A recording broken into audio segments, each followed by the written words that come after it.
The noise of the merchant quarter faded into a dull, distant hum as Wren stared at a bolt of rough, ash-gray silk. The coarse texture was a tactile echo, pulling the mind backward into the cold. Wren remembered the day his grandmother had chosen him. She had not waited for him to gather any belongings.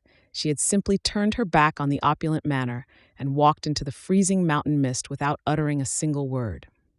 He had been forced into a lung-burning jog just to keep up with her relentless, gliding pace, following her shadow through the snow like a silent, orphaned hound.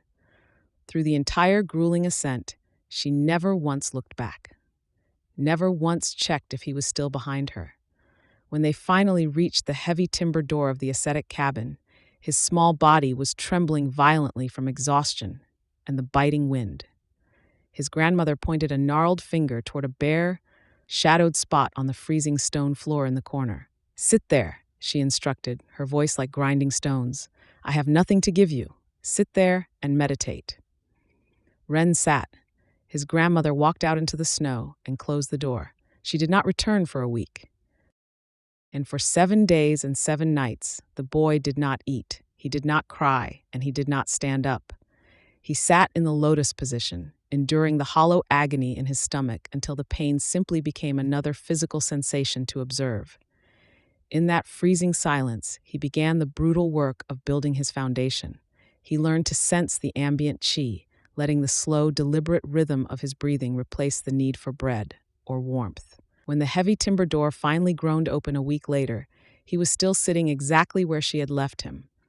The old woman did not speak, but as she looked down at the starving, perfectly still boy, something shifted in her ancient, unyielding eyes, a faint, undeniable flicker of acceptance. The memory dissolved, shattered in an instant by the clatter of a passing cart in the market. Wren stood motionless before the merchant's stall, her eyes still fixed on the bolt of ash-gray silk. The weave was coarse, utilitarian, the kind of fabric that repelled dye and absorbed cold without complaint. Her fingers hovered a hair's breadth above it, not from sentiment, but from recognition. The particular thread count would breathe well during extended meditation, would not cling when sweat formed along the collarbones during the deeper meridian cycles. "Allow me to purchase that for you, young miss." A young man drifted into her periphery. He was perhaps 17, dressed in the middling finery of a merchant's eldest son, robes of decent silk, cut just generously enough to suggest more wealth than they actually contained. The smile on his lips was polished, practiced, effortless, but his eyes lingered shamelessly at the neckline of Wren's blue robes, tracing the silver threadwork as though silently calculating its price. Wren didn't even turn her head. The man's spiritual signature was so faint it barely qualified as alive. His meridians were narrow, sedentary, clogged with the residue of too many rich meals and far too few hours of honest labor. She could have frozen the moisture in his lungs with a single directed exhalation. The thought came and went, without interest. Before she could fully register the man's complete and utter irrelevance, Lynn stepped between them. The transformation was instant. Lynn's posture snapped from the relaxed slouch of a girl browsing market stalls to the rigid, blade-straight bearing of a Chang daughter exercising full authority. Her eyes flashed with a volatile mix of aristocratic fury and something far more complicated. Bitter, fiercely protective jealousy with no obvious target. Then she swatted the young man's hand away from the cheap gray fabric. To offer a daughter of the Chang sect common gray silk is to announce your own poverty, Lynn snapped, her voice ringing with the absolute entitlement of the manor. Every merchant within 3 stalls went dead still. She thrust a manicured finger toward a bolt of painfully expensive, floral-patterned pink silk displayed on a raised cedar rack 2 stalls away. "Purchase the entire bolt of that, or remove your eyes from my sister." The man paled at once, the blood draining from his face as he followed Lynn's finger to the price tag. He could not afford even a fraction of it. His mouth opened, closed, then opened again. "I only meant, a poorly dressed woman does not merely shame herself. She speaks volumes about her family's empty coffers," Lynn declared, lifting her chin as the man stumbled backward in humiliation. "And a man's worth is measured strictly by the coin he is willing to bleed." He retreated into the crowd with the frantic haste of someone who had accidentally placed a hand on a hot stove and intended never to cook again.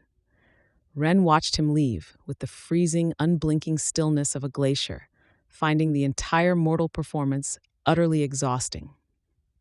The air around her seemed to drop 2 degrees during the exchange, though no one appeared to notice, except a stray cat sunning itself atop a nearby barrel, which suddenly sprang away, its fur standing on end. Lin watched the man vanish, then turned back. Her cheeks were flushed, her breathing slightly elevated, not from exertion but from the adrenaline of a public performance. She smoothed her sash and seemed to realize a beat too late that she had just defended the sibling she was supposed to resent. "Don't misunderstand," Lin said quickly. "I did that for the family name, not for you." "I did not misunderstand," Ren said. Lin opened her mouth, found nothing adequate, and closed it again.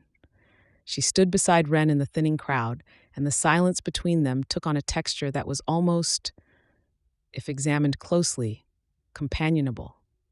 The bone broth vendor was 3 stalls farther down. Lin ordered with the imperious efficiency of someone who had been purchasing things her entire life, securing the largest bowl available and insisting that extra marrow be cracked into it. She ordered her own tanghulu too, 3 sticks, candied hawthorn berries gleaming like rubies, and bit into the first with unmistakably performative relish.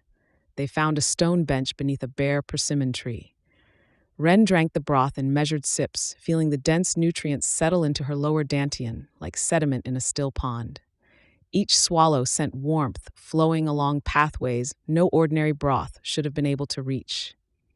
But her grandmother's meridian work had left her channels unusually receptive, almost hungry. "You really are going back to the academy, aren't you?" Lin said. It was not a question. Ren set the bowl down.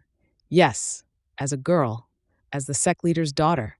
Lin bit through another hawthorn berry with a sharp crack. Principal Gao will swallow his own tongue. He spent an entire banquet telling Mother that her son was a waste of spiritual resources. Those were his exact words. I was there. Ren filed this information alongside meridian charts and breathing sequences.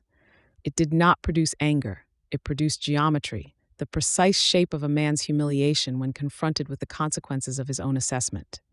"He will not recognize me," Ren said.